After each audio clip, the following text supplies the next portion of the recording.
Good evening. Good to be back with you this evening. Tonight we're going to continue on with our study on presumption or being presumptuous when it comes to not only your everyday life, but specifically with individuals, or fellow brethren in the faith. We shouldn't be presumptuous with anybody. But I think sometimes, in my experience, sometimes some brethren tend to be more presumptuous than others, and I don't think we realize what we're doing, so that's the reason why we study these lessons, to kind of make us aware of maybe perhaps habits that we might have, or things that we brought with us when we came out of the world. And so of course this wasn't developed for here with you all, so don't be thinking everybody out there is presumptuous. Like I said this morning, I was sharing with you, I preached it at the Westside congregation. One of the brothers says, "Well, you said I was presumptuous." I said, "No, I never said that. I said, if you're presumptuous, you know who you are, and if that's the case, you should listen to the lesson." But anyways, we had a nice discussion. It was good. But anyways, we were talking about what presumptuous is. We talked about how we make presumptions, and then why we make. Then we started exploring why we would make presumptions, and then we'll discuss tonight what the effects of those are, and then we'll wrap up with some observations overall or some conclusions from the lesson. Whoops! Of course, you hit the wrong button, and it goes haywire on you.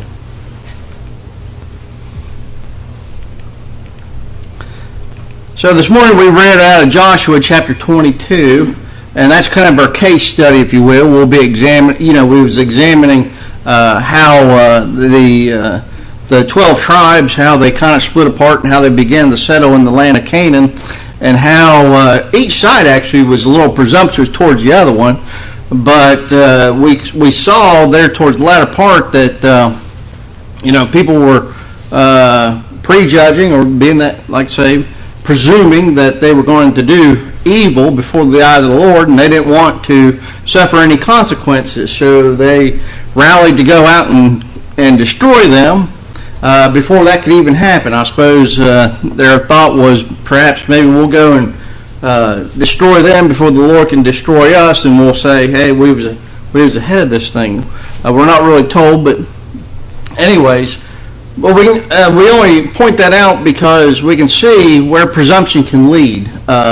Just as it almost brought the children of Israel to war, it can also tear apart congregations. It can tear apart our friendships and our fellowship with one another if we presume or we make assumptions of others' behavior. So we need to be I think very careful in how we deal with things in our world, and mainly we don't want to presume anything of our fellow brethren. We talk about how it's to assume that something is true. Again, the underlying thing here with this something that is true is that it may not be true at all, but you are taking it as bona fide, certified, quantified data that it is. And that's the dangers of presuming something, is because you may be right and you may be very well wrong, just as the children of Israel were.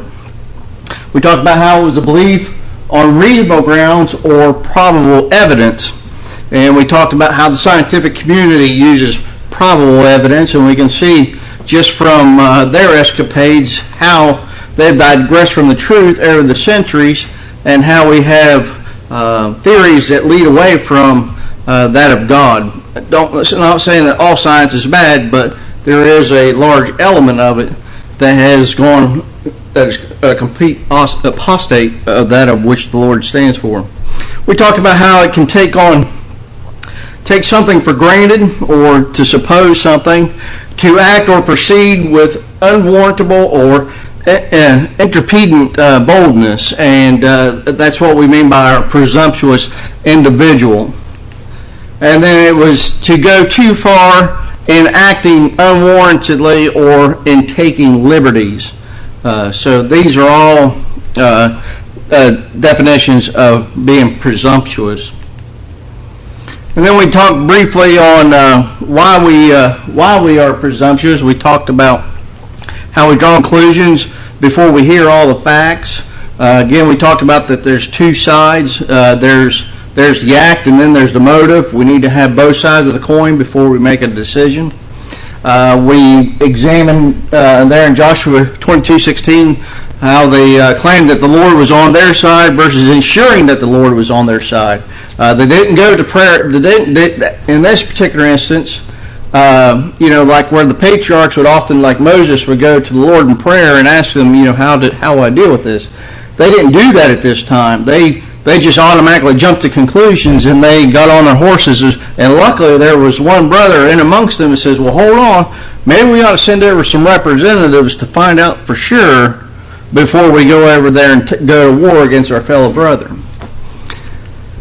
And then they was using extreme examples as well. We saw that. In other words, people will exaggerate or exacerbate the situation to when they're presumptuous.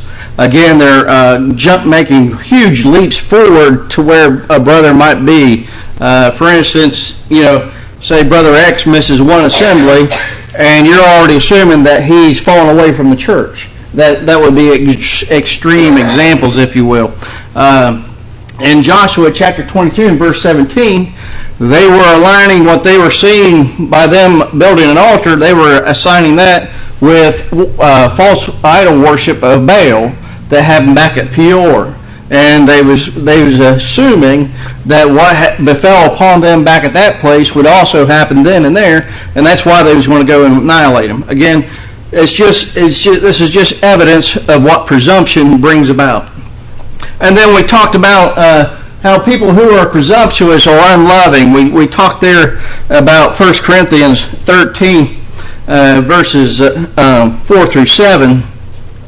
And we'll just read those again because really if we can grasp this, I think that will solve a huge multitude, not just presumption, but just a multitude of issues that brethren face. But look there in 1 Corinthians chapter 13.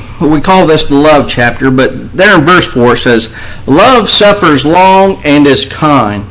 Love does not envy. Love does not parade itself.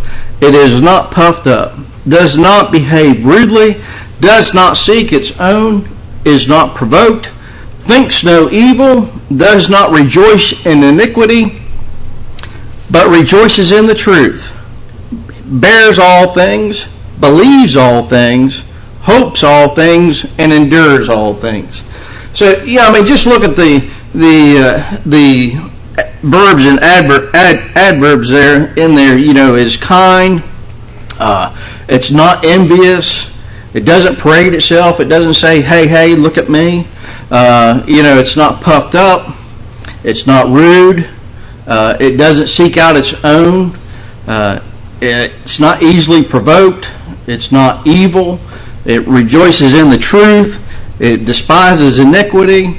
It bears all things. It believes all things. It hopes all things and endures all things. When it comes to here on earth, and I think, look at it from the parent-child relationship. Look, when the parents love their child so much, how many parents do we know out there that think that their children can do no wrong at all? That's love. That's that love of that child. Now, sometimes that love can go too far, but nonetheless, just think about, those parents that struggle to hold their children accountable or believe what their children have done. That's what love does. Love believes all things and endures all things. And if we could be that way towards our fellow brethren, not just our children, but just, all of our brethren, just imagine how much more peaceable the congregation, the church, and all the congregations out there would be if we would just grasp that concept there in 1 Corinthians chapter 13.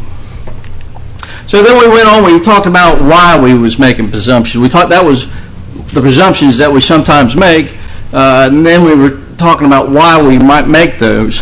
We talked about how some brother might be narrow-minded, like The ones there in Joshua, they had the blinders on. All they could see was that there was possibility of false worship of idols, and they didn't want to assume, or they didn't want to investigate otherwise. Thankfully, there was somebody who did. We talked about how human judgment is one-sided, and that there's always two areas to consider. We already mentioned this, that there's the act and then there's the motive. You know, the action, we can assume one thing, but we need to ensure that what the motive was. And there in Joshua, they were seeing the action, but they weren't investigating to find out what the motive was. And again, somebody went to find out, and thankfully they did. But just imagine if there wasn't one smart brother around them that said, hey, let's go ask first before we march upon them. Just think what would happen at that point. We also talked about we are influenced by others around us. In other words, if we hang around people who are presumptuous, a lot of times we feed into that because we want to be accepted by the group or by the individual. So we begin to act accordingly. So we need to be careful who we are around so we're not influenced by them. Past sins are remembered in one aspect, and that aspect is really to condemn. Probably growing up, I mean, how many of you, made a mistake or got in trouble when it seemed like you never lived down that mistake? That's usually what we're talking about. That's what we're referring to there. Or I know, depending on how severe it was, but it seemed like in the Air Force, especially early on in my career, if you made certain mistakes, it was very hard to come back from them. And it's because people always remembered what you did. For instance, a DUI. That's very frowned upon, and it should be in the Air Force. And when I came in, a lot of people were getting kicked out because of it. And if you was able to convince the commander otherwise, that you were worth redeeming, they would allow you to stay in. But it would show up on your what they call their APRs or their performance reports. It would show up for quite some time and would reflect negatively. And so I just point that out that sometimes we need to remember, as far as in the Christian faith, when somebody confesses and when somebody says that they are asked to be forgiven, that God blots it out. He wipes it out. He erases it. We too need to erase it. It's like it never existed. Now, I'm not talking about trust. I'm just talking about the forgiveness part. So we don't need to be jumping to conclusions just because somebody did X once before doesn't mean that they're going to continue to do X throughout. And so we need to sometimes give them the benefit of the doubt and be encouraged. Now, I'm not saying that we shouldn't trust but verify. You should always verify and to ensure that those things are true. Again, we're seeking to find both sides of the coin. And then we talk about sometimes the passion for religious zeal. Sometimes we talked about the moat hunting or whatnot. Sometimes our zeal for the Lord, we tend to some tend to take it a little bit too far and begin to go around and point out all the little faults that everybody's doing, and they become very presumptuous, thinking that they're going to digress or spiral downward into iniquity. Then we talked about how people are quick to spot wrong in others, like the Pharisees did with Christ and his disciples. We criticize before we have all the facts. We read Proverbs 25, 8 through 10. We hold others accountable even though no harm was done. We read Proverbs 3 and 30 right there where it says, do not strive with a man without cause if he has done you no harm. And then we talk about the saddest of all is the person who can't see himself in another person's shoe, and we read about judging and about how now the same measure will be measured back on us, and that's where we talked about, don't be worried about the speck in your eye when you got a beam coming out of yours. Go and have the beam removed out of your eye, then you'll be able to see the speck that's in your brother's eye. So sometimes, some things should be left unto the Lord, and it's not necessarily our purview to go around and be nitpicking every little thing. We talked about how those people were mote hunters, and that ultimately they are hypocrites. And I think that might have been about where we left off. It was, because I see slide 10. So now we're going to talk about the effects of presumptuous. That was just kind of a crash course on an overview of what we did this morning. And now the effects of presumptuous behavior. What's the fruit that it bears, if you will? We see over in 2 Timothy chapter 2, verses 23 through 26, that it has no concern for our fellow man. Read there with me over there in 2 Timothy. It says, "But avoid foolish and ignorant disputes, knowing that they generate strife. And a servant of the Lord must not quarrel, but be gentle to all, able to teach, patient, and humility correcting those who are in opposition. If God perhaps will grant them repentance, so that you may know the truth, that they may come to their senses and escape the snare of the devil, having been taken captive by him to do his will." So we don't need to tear down, but we need to build up one another. We want to, instead of trying to prove ourselves right, that's ungodly behavior. If you're one of those individuals that, hey, I'm right no matter what, and you'll argue till your head turns blue that you're right, that's not the way that we need to be. There's no love in this type of behavior. Some people tend to carry things a little bit too far. Some people, I guess they were comfortable with the order of worship wherever they came from, and they wanted to see it that way again. When it comes to matter of liberties, we've all heard stories where congregations were split over the color of the wall or the color of the carpet that was to be chosen. That type of thing. It's not about me. It shouldn't be about me and about what I want. It should be about what the congregation chooses and what the congregation decides to do. So we need to be careful, especially when it comes to those matters of liberty. We tend to not want to forgive.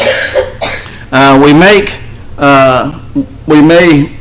be making unrighteous judgments towards one another, especially when a brother may not fully agree with you, especially on matters of liberty. I got here that even God does not propose to judge man until the end of the day, and we can see that over in 1 Corinthians chapter 4, verse 5, where it says, Paul records there, he says, "Therefore judge nothing before the time until the Lord comes, who will bring to light the hidden things of darkness and reveal the counsels of the heart. Then each one's praise will come from God." So even God reserves his judgment for fellow man until the day of judgment. So who are we to do otherwise ourselves? So we need to be careful and not be presumptuous or prejudge one another. And now some observations we need to consider, if you will, some takeaways on being presumptuous. Once we become presumptuous in our daily lives, it affects everybody around us. And I think we can see that when we look at the children of Israel. The tribes of Israel almost started a civil war because they were presumptuous.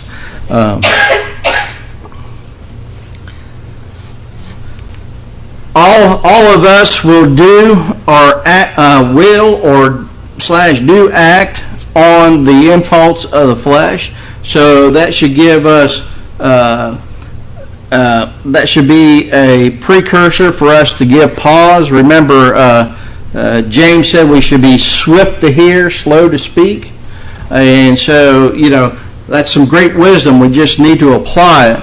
And just think of all the patriarchs that have came before us that did impetuous actions, such as Moses when he smited the rock. He didn't speak to the rock like the Lord did. He smote it. And it caused him not to be able to go into the land of Canaan. Abraham, when it came to Abraham, when the king Amalek was riding upon him, he only told him a half-truth because he panicked and he was afraid for his life instead of, just letting things fall out where they are. He said that Sarah was his sister, never mentioned that she was his bride as well. And we all know that story, how that unfolded. Peter acted impulsively when he cut off the centurion's ear. And then later he denied Christ out of compulsion. And then also you and I think I even, especially when it comes to dealing with family members, we get very impetuous because we deal with those individuals on a daily basis, and our patience, I think, gets thinner and thinner as we deal with those things. And so even when it comes to those relationships, we need to give pause and we need to absorb all the information before making a decision or acting upon, because again, the flesh is weak and the spirit is strong, so we need to rely upon the spirit and not the flesh. Presumptuous people love themselves more than they love the things of God. If you will, consider Philippians chapter 2, verses 5 through 9. If we read over there, it says, "Let this mind be in you, which is also in Christ Jesus, who, being in the form of God, did not consider it robbery to be equal with God, but made himself of no reputation, taking the form of a bondservant, and coming in the likeness of men, and being found in appearance as a man, he humbled himself and became obedient to the point of death, even the death of the cross. Therefore God has highly exalted him and gave him the name which is above every name." So Paul's there talking about how the humility in Christ, and if we look to Christ as an example, we too can cloak ourselves in his humility.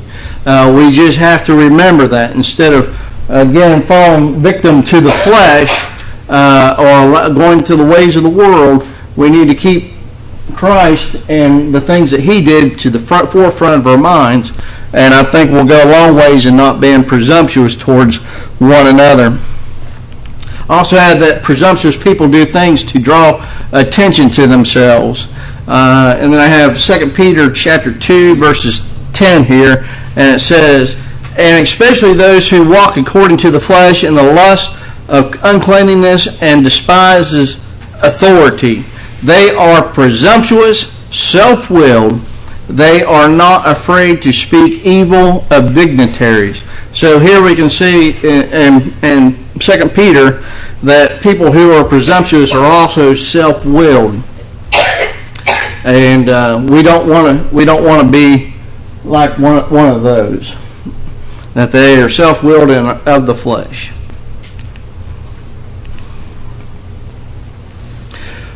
So what does the Lord think of those who are presumptuous? I don't think he thinks very much of them. And then another point to consider is what does the Bible have to say about being a presumptuous people?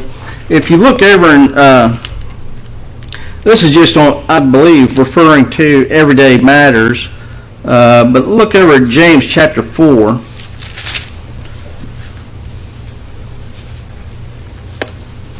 And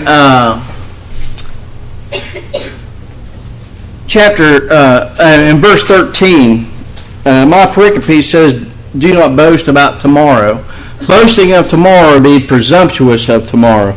And it says, come now, you who say, today or tomorrow we will go to such and such a city, spend a year there, buy and sell, and make a profit. Whereas you do not know what will happen tomorrow. For what is your life? It is even a vapor that appears for a little while and then vanishes away. Instead, you ought to say, if the Lord wills, we shall live and do this or that. But now you boast in your arrogance. All such boasting is evil. Therefore, to you who knows to do good and does not do it, to him it is a sin. So even, in our everyday lives, that when you ever hear somebody respond, Lord willing, we'll be able to do this, or Lord willing, we'll see you next or Wednesday evening at Bible study. That's where that comes from. It's because we should not be presumptuous in the everyday aspects of life. And so, again, just as he rebuked them there, we shouldn't be presumptuous, assuming that we're going to live a long life and that all these things will be able to plan and be able to do, because we never know what tomorrow will bring. Only the Lord does. So therefore, we should be humble, and we should be saying, if the Lord would have it, this is what we hope that we will do, or if the Lord wills, this is what we will do. So we need to not be presumptuous, not only towards our brother, but not be presumptuous in our everyday life. And then I have here, if made aware of this type of behavior, how will you handle it? And this comes the hard part, because usually behavior doesn't develop overnight. It doesn't just happen like that. Behavior is something that is learned over a long period of time, and it basically becomes a habit. And so when you find out that you have a habit that you should be breaking, it's often very hard. So when you take the heart that, hey, I might have a presumptuous attitude and therefore I need to cure myself of it, and will you be mindful of it, and will you bring about that change? And I think through prayer and supplication, those things can happen. However, if you're the type of individual that says, well, that's just too hard, and the Lord is going to accept me for the way I am, well, now you're beginning to be presumptuous already, because you're assuming that the Lord will accept you for the way you are. So if you are, or you have developed this type of behavior, I implore you to change and bring about a change in yourself, so that you are no longer presumptuous. And again, all things are possible through the Lord. Also have, are we strong enough to be like Nathan? And okay, that's disregard. That was referring to the King David part that I took out. And then lastly, are we humble like the tribes of Israel who built the altar? Look at when they rode upon them and they confronted them on what they were doing.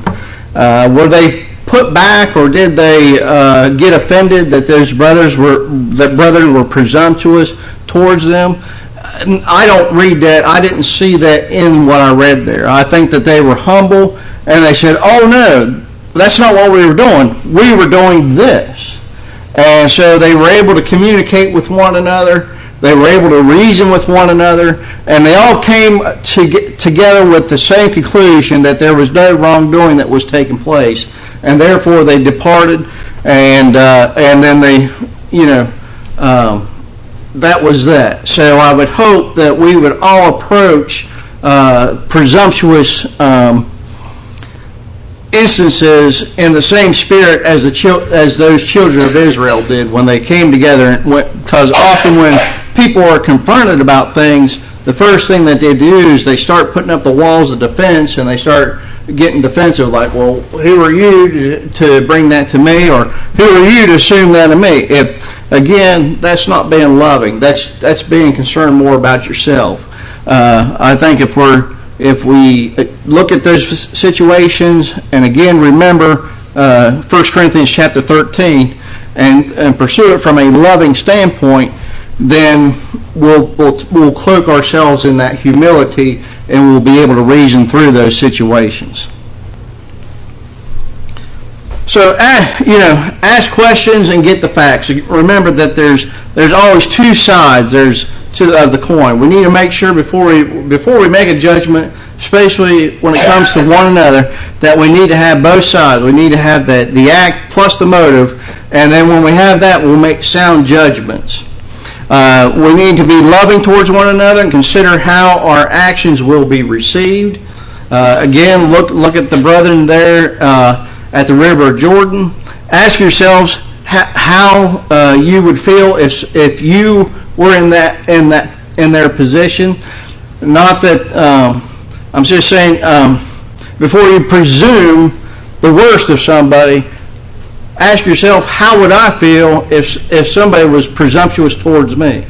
And I think if we would be honest with ourselves and give pause and consider that, I think we would realize where we need to be when it comes to addressing those things. And then remember, each member is part of the whole body. And so when one part of the body aches, the whole body aches. And so we need to remember that, and we need to be kind and loving towards one another. And then we need to practice all the principles of God's Word, just not the ones that we're good at. We need to apply all of God's precepts and not to be selective in their application. And I think that's when we become selective, that's when these attitudes develop that are ungodly. And so we'll leave the lesson with you. So we talked about what presumption is. We talked about how we make presumptions. We discussed why we are presumptuous. And then we reflected on the effects of presumption. And then we did some observations there towards the end. And so the lesson is yours, and I hope it's been a benefit to you. Now we want to extend the invitation. Just as we discussed this morning, don't be presumptuous towards the Lord. We need to be for sure. Paul says we can have confidence that we will receive the reward of heaven, but that confidence comes through obedience, through the obedience of God's will. So if you have not been obedient and you're struggling in some aspect of life, we would implore you to come forward. There's no better time to ask for the prayers. If you've done something publicly and you want to confess before all the brethren, whatever that case may be, as we stand and sing the song that's been chosen.